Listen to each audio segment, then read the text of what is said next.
Bien, estimados estudiantes de la institución educativa Pedro Nolasco, les saluda el profesor Luis Herminio Jara, a cargo de la línea de historia. En esta oportunidad, para hablar sobre la guerra de los 30 años dentro de su segunda parte.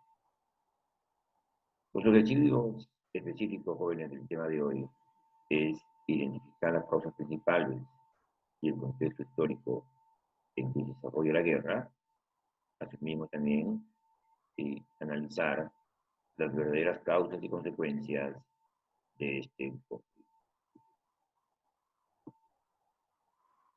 Vemos la etapa danesa de la guerra de los 30 años, ¿no? Que va desde el año 1625 a 1620. Bien, el periodo danés comenzó cuando el rey, en los años de 1577 al 1648, ¿no? Un luterano convencido, temiendo que la soberanía como nación protestante fuese amenazada, ayudó a los alemanes encabezando un ejército contra el imperio sacro-romano germánico, ¿no? Cristian IV había sacado abundante provecho de sus políticas en el norte de Alemania, ¿no? Aquí Habsburgo había sido forzada a aceptar el protectorado danés en 1621 y en 1623 el heredero de Dinamarca fue nombrado obispo de Lemberg. Cristian IV se había desenvuelto francamente bien como administrador y había conseguido para su reino un nivel de estabilidad y riqueza que no había sido igualado en ninguna parte de Europa. Cristian IV se había beneficiado también de las aportaciones económicas de las aduanas en el Skagerrak y de las extensas reparaciones de guerras pagadas por Suecia. El único país en Europa con una posición financiera comparablemente fuerte fue, irónicamente, Baviera. También ayudó a ello en que el regente francés, el cardenal Richelieu, deseaba fomentar y financiar una incursión danesa en Alemania. Cristian invadió al frente con un ejército de 20.000 mercenarios, pagado casi completamente, ¿no?, con su fortuna personal. Y jóvenes, ya estamos hablando de ejércitos profesionales de la guerra, porque financiar 20.000 personas en un ejército, eso es pues sumar una gran cantidad de dinero. Bien, sigamos. Aquí vemos ya la aparición de don Albrecht von Wallenstein. ¿Qué hizo don Albrecht von Wallenstein? Es un general bohemio que estuvo pues al servicio de Fernando II, ¿no? Y para enfrentarse a esta fuerza, Fernando II empleó la ayuda militar de Albrecht von Wallenstein, ¿no?, un noble bohemio. Wallenstein prometió a Fernando II un ejército entre 30.000 y 100.000 soldados, a cambio del derecho a saquear los territorios capturados. Cristian, que conocía la existencia de Wallenstein cuando efectuó la invasión, fue forzado a retirarse antes de que su ejército fuese aniquilado por el ejército de Wallenstein y el de Chile, ¿no? La suerte de Cristian empeoró aún más cuando todos los aliados con los que pensaba que contaba se vieron forzados a abandonarlo. Tanto Inglaterra como Francia pasaban por sendas guerras civiles. Suecia estaba en guerra con Polonia, que ni Brandenburgo ni Sajonia parecían tener intenciones de hacer nada y alterarse la tenue paz en la Alemania oriental.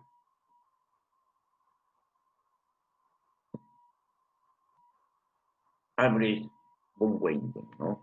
Era pues el general bohemio que estaba al servicio de Fernando II. Y esa es su imagen, ¿no? Un hombre fue dedicado a los quehaceres de la guerra.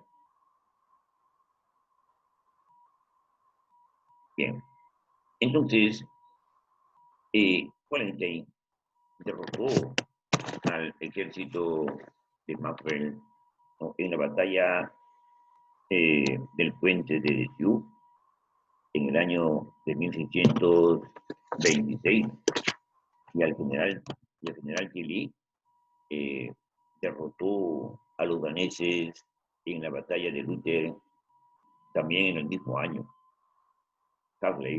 Manfred murió unos meses después de enfermedad, exhausto por la batalla que le había costado la mitad de su ejército, ¿no? El ejército de Wallenstein entonces marchó hacia el norte, ocupando Mecklemburgo, Pomerania y finalmente la propia Ucrania. Sin embargo,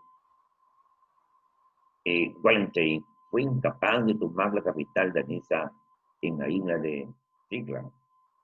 Una flota, y ni los puertos hanseáticos ni los polacos permitieron que se construyese una flota imperial en el Báltico. Entonces, Wallenstein optó por sitiar Stralsund, un único puerto beligerante del Báltico, con instalaciones para construir una flota que pudiese tomar las islas danesas. Sin embargo, el sostenimiento de las operaciones de Wallenstein era desorbitado, particularmente si se comparaba con lo que podría haberse ganado en la guerra con Dinamarca. Ahora veamos, jóvenes, lo que fue el Tratado de Rupert, ¿no? ¿Qué acciones daba el Tratado de Rupert?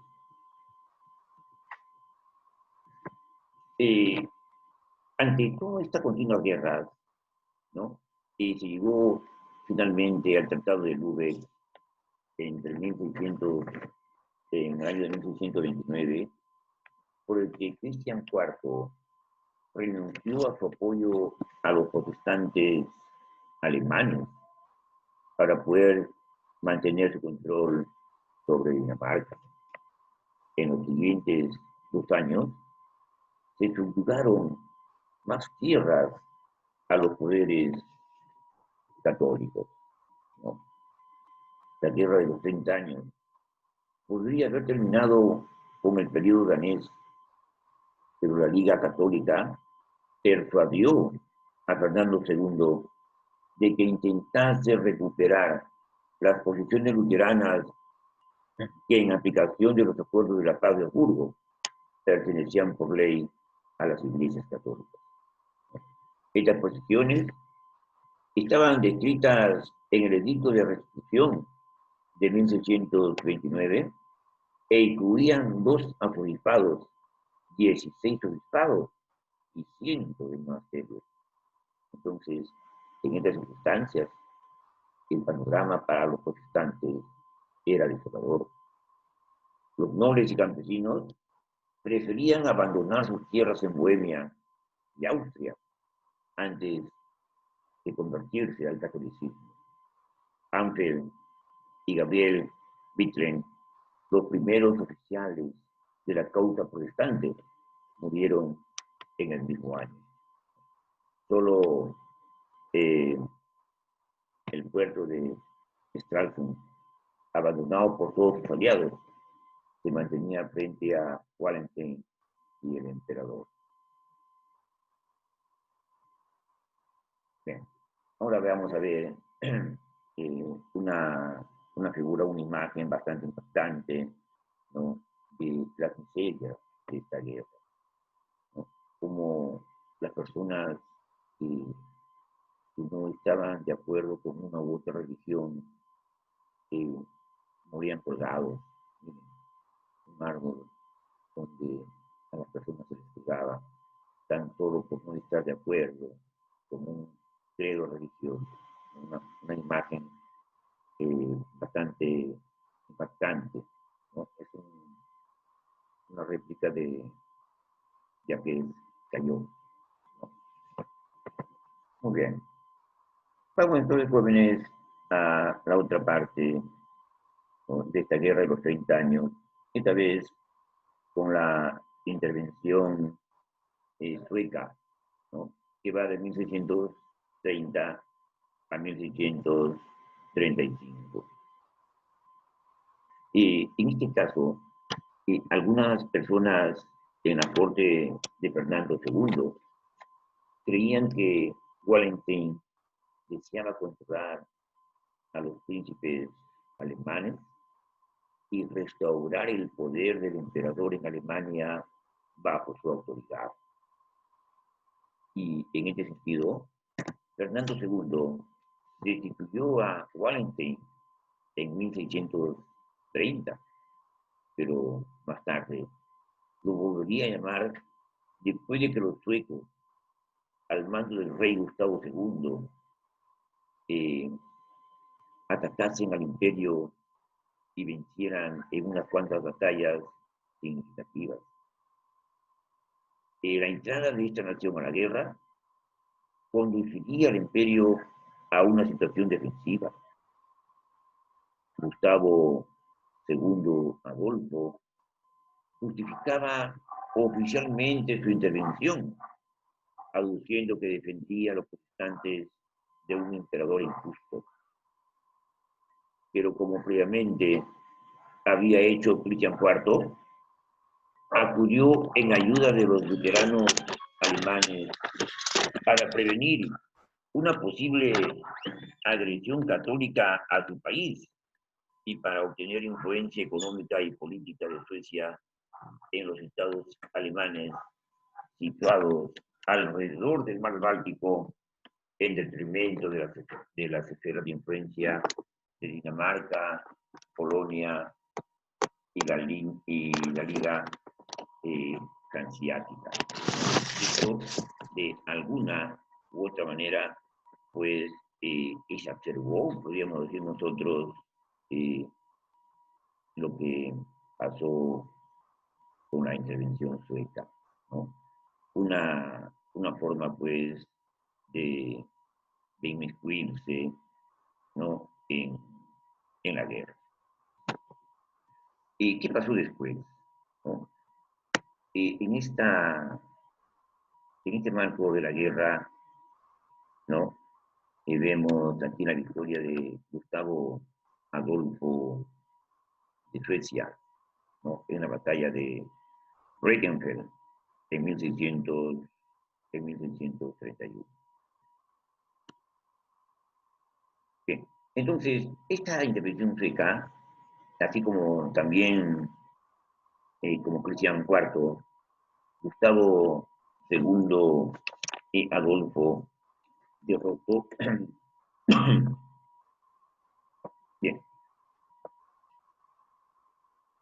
bien, entonces también como Cristian IV, Gustavo II Adolfo fue funcionado por el primer ministro del rey XIII de Francia, ¿no? Y en ese Y en ese sentido, ¿no? Y en ese sentido, el primer ministro del rey Luis XIII de Francia y por las Provincias Unidas, desde 1630 hasta 1634, hizo retroceder a las fuerzas católicas y recuperó una gran parte de las tierras protestantes ocupadas, tomando Pomerania e invadiendo Magdeburgo. Fernando II dependía de la Liga Católica, ya que había cesado a Albrecht von Wallenstein, ¿no? Y la muerte del rey Gustavo Adolfo en la batalla de Lutzen, Gustavo II Adolfo derrotó a la Liga Católica, ¿no? Comandada por el general Hill, ¿no? Un año después, se encontraron de nuevo, y esta vez el general Tilly resultó muerto en el río Lech en 1632, mientras ofrecía resistencia a la invasión sueca del Palatinado. Entonces, esto obligó, ¿no? Esto obligó a Fernando II a volver a llamar a Wallenstein y Gustavo II Adolfo de Suecia chocaron en la batalla de Lutzen en 1632, donde los suecos salieron victoriosos, pero con la pérdida de su rey en Leipzig. Las sospechas de Fernando II sobre Wallenstein volvieron a aparecer en 1633, cuando Wallenstein intentó arbitrar en las diferencias entre los bandos católicos y protestantes. El emperador creía que tal general planeaba una traición contra él, en contubernio con Suecia. Aquí vamos a ver una imagen, ¿no? De la muerte del rey Gustavo Adolfo, ¿no? En la batalla de Lutzen, ¿no? Y en esta batalla, pues, el rey Gustavo Adolfo fallece luchando una guerra bastante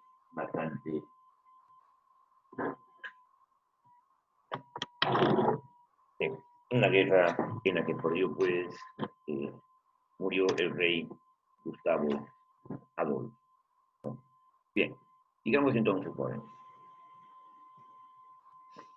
¿qué pasó con la muerte de Fernando II? ¿No? En ese sentido, Fernando II dispuso las cosas, pues, para arrastrarlo, ¿no? Y para retirarlo, pues, de nuevo en el mando. Es que Wallenstein era una de las personas muy influyentes, ¿no? En el trono del emperador Fernando II, ¿no? Y es por ello que tenía cierta, podríamos decir, influencia dentro del reinado, ¿no? Entonces, uno de los soldados de Wallenstein, el capitán de Beaujord, lo asesinó cuando intentaba contactar con los suecos en la casa consistorial de Czech, ¿no? En Leger, en Alemán, el 25 de febrero de 1634, ¿no? Se veían, pues, traicionados con Fernando II. Entonces, las actividades continuaron, y ese mismo año los suecos y sus aliados protestantes alemanes, al mando de Gustavo de Thorn, y Bernardo de Sajonia-Weimar fueron derrotados en la batalla de Nördlingen por el rey de los romanos, que era el heredero imperial, archiduque Fernando, hijo de Fernando II, y el general Matías Gallas al mando de las tropas católicas alemanas, y por el cardenal infante don Fernando de Habsburgo, hermano del rey Felipe IV, al mando de tropas españolas que acudieron en ayuda de los católicos desde la posición española de Milán. Aquí vemos al capitán Dever, ¿no?, que salió pues en defensa de Wallenstein, ¿no?, cuando el rey Fernando II pensaba pues que él trataba de apoyar a la otra causa o que los traicionaba, ¿no?, pero fue en forma reiterada llamado pues al apoyo del rey español. Y él, en venganza, ¿no?, mató pues al rey. Bien, veamos la paz de Praga. ¿Qué nos trajo la paz de Praga? Después de aquello, ambos lados se encontraron para entablar negociaciones, ¿no?, y el periodo sueco terminó por medio de la paz de Praga en 1635, sobre la cual se restableció la fecha, ¿no?, 1555, que la paz de Habsburgo había establecido como aquella, a partir de la cual las posiciones en tierra de los protestantes y católicos permanecerían sin cambio, lo cual anuló a todos los efectos del edicto de restitución, ¿no? Asimismo, el ejército del emperador y los ejércitos de los estados alemanes quedaron unidos como único ejército del Sacro Imperio Romano. Todos los firmantes del acuerdo se comprometieron a expulsar a los suecos del territorio del Imperio Sacro Imperio Germánico, ¿no? Prohibió que los príncipes alemanes establecieran alianzas entre ellos. Asimismo, se legalizó el calvinismo, resolvió las cuestiones religiosas de la Guerra de los 30 años. Este tratado, sin embargo, no satisfizo a los franceses, ya que los Habsburgos continuaban siendo muy poderosos.